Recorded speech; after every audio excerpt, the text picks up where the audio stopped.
Перш за все, важливо глибоко усвідомити і зрозуміти себе як людину. Ми часто запитуємо себе, у чому сенс нашого існування? Щоб знайти відповідь, варто замислитися над тим, чого від нас може очікувати Творець, який створив нас і все, що нас оточує. У Біблії говориться, що Бог створив людину за своїм образом і подобою, а також створив землю і все живе на ній, від найменших рослин до величних тварин. Більше того, людину названо Сином Божим, що вказує на особливий зв'язок і відповідальність перед Творцем. З цього випливає логічний висновок. Уся земля, уся природа з усім її розмаїттям були передані людині в її розпорядження. Це величезна відповідальність – використовувати і розпоряджатися цим даром належним чином. Отже, сенс життя кожної людини полягає в правильному, усвідомленому та відповідальному використанні землі, природи та всіх можливостей, які дані нам Богом. Це не лише питання нашого фізичного виживання, а й морального та духовного обов'язку перед Творцем і майбутніми поколіннями. Коли Бог створював землю, Він створив на ній рай, Едемський сад, місце гармонії, краси та вічного спокою. Людину було поміщено в цей рай, щоб жити в мирі та злагоді з природою і самим собою. Однак сьогодні ми бачимо, що раю на землі більше немає. Сучасний світ далекий від тієї гармонії та чистоти, які були в Едемському саду. Але, можливо, саме це має стати нашою метою – відновлення раю на землі, створення саду, який буде служити нашим дітям і нащадкам, так само, як Едем був створений для перших людей. Чи не в цьому полягає істинний сенс життя кожного з нас? Коли ми замислюємося над тим, якими можливостями та здібностями наділив людину Бог, перед нами постає дивовижна картина. Ми бачимо силу і міць природних стихій – океанів, гір, вітрів і вогню.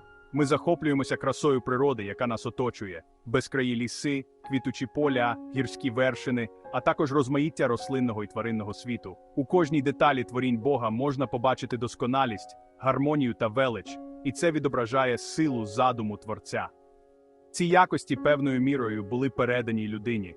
Ми маємо здатність творити, змінювати навколишній світ, створювати щось нове і неповторне. І тут криється глибока істина.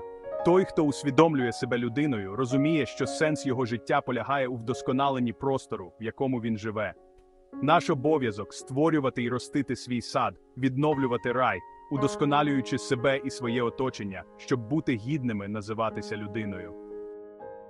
А як ви вважаєте, у чому полягає істинний сенс життя кожного з нас? Напишіть свої думки в коментарях. Протягом історії людства великі духовні вчителі та пророки, такі як Ісус Христос, Мойсей, Мухаммед, Рама та Будда, часто йшли в усамітнені місця – ліси, пустелі та гори. Ці усамітнені простори були не просто місцем самотності, вони символізували чистоту, спокій і безпосередню близькість до Божественного. Подалік від метушні та мирського життя, у глибокому розмірковуванні та медитації, вони переживали внутрішнє перетворення, знаходячи відповіді на найважливіші питання буття. Природа ставала їхнім провідником до Божественного, і цей досвід ставав підґрунтям їхніх учень. Кожному з нас слід замислитися над тим, як ми можемо використати свої дари та можливості для того, щоб наблизити цей ідеал, створити навколо себе простір гармонії та миру, відродити на землі те, що колись було Едемським садом. Адже саме в цьому полягає наш головний обов'язок перед Богом, самим собою та майбутніми поколіннями. Кожен з нас, як людина, має усвідомити відповідальність, яка лежить на нас за землю, природу та майбутні покоління.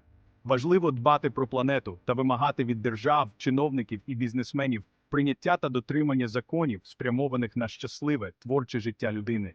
Не держави мають вирішувати, як має жити людина, а людина має вирішувати свою долю та долю всієї планети. Коли більшість людей вирішать, що кожен має жити в саду і що вся земля має стати садом, тоді й держави, і чиновники працюватимуть у цьому напрямку. Що ж дає кожному з нас сенс життя? Для здоров'я та довголіття, відчуття щастя та радості потрібно мати мету життя, сенс життя. Коли вони є, вмикається симпатична нервова система, яка дає енергетичний заряд. В іншому разі вона не активується. Коли ви здорові, щасливі та радісні, ви продовжуєте своє життя. А коли ви перебуваєте в стресі, депресії, негативних емоціях, ваше життя скорочується. Якщо ви живете в стані щастя, радості та гармонії, ви можете прожити понад 150 років. Будь щасливим, і тоді зможеш прожити довге життя. Тому важливий позитивний настрій і віра в те, що приносить вам радість. Без цього не буде відчуття щастя, радості в душі, сенсу життя та бажання жити. Те, у що ви вірите, ви притягуєте у своє життя. Наші думки впливають на наші ДНК, а ДНК впливає на наші емоції, почуття та дії. Також важливе й довкілля, в якому ви живете. Середовище визначає долю клітини людського організму. Інакше кажучи, середовище визначає долю людини, а не гени ДНК. Воно впливає на те, як вона живе, як себе почуває і якими хворобами страждає. Тому важливо, в якому середовищі ви живете. Від цього залежить ваше здоров'я, довголіття, емоційний стан і самопочуття. Кожен із нас може сам зрозуміти, де йому приємніше жити. У бетонній коробці чи квітучому саду, з нервовими сусідами в багатоквартирному будинку чи з життєрадісними однодумцями, які живуть на землі в гармонії з природою. А що вам дає сенс життя? Поділіться своїми роздумами в коментарях. Чим же такий важливий сад? Він дає ефіри, що живлять енергією наше тіло і душу. Ефіри є основою енергії людини, і природа, особливо рослини та сади, дарує нам цю життєву силу та аромати, що вона випромінює. Ефіри – це свого роду енергія, яка підтримує життя і є основою всього сущого. У давніх ученнях і філософіях ефіри розглядалися як п'ятий елементарний стан, окрім землі, води, вогню та повітря. Ефіри проникають в усе, вони наповнюють простір навколо нас, циркулюють всередині наших тіл і пов'язують нас з навколишнім світом. Ефіри відіграють ключову роль у підтримці життєвої енергії людини. Вони живлять не лише наше фізичне тіло, а й нашу душу, підтримуючи емоційне та духовне здоров'я. Взаємодія з ефірами дає нам змогу почуватися живими, сповненими сил та натхнення. Без цієї енергії наше життя втратило б свою повноту та гармонію. Природа – це головне джерело ефірів.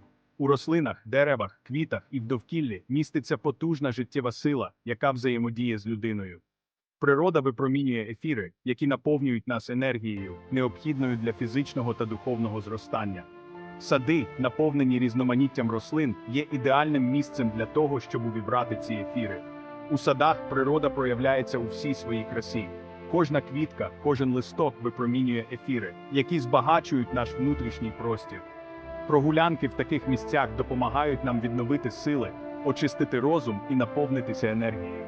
Сади стають не просто місцем відпочинку, а й місцем, де людина може відновити зв'язок із первісною природною силою, оновити та збагатити свою енергію.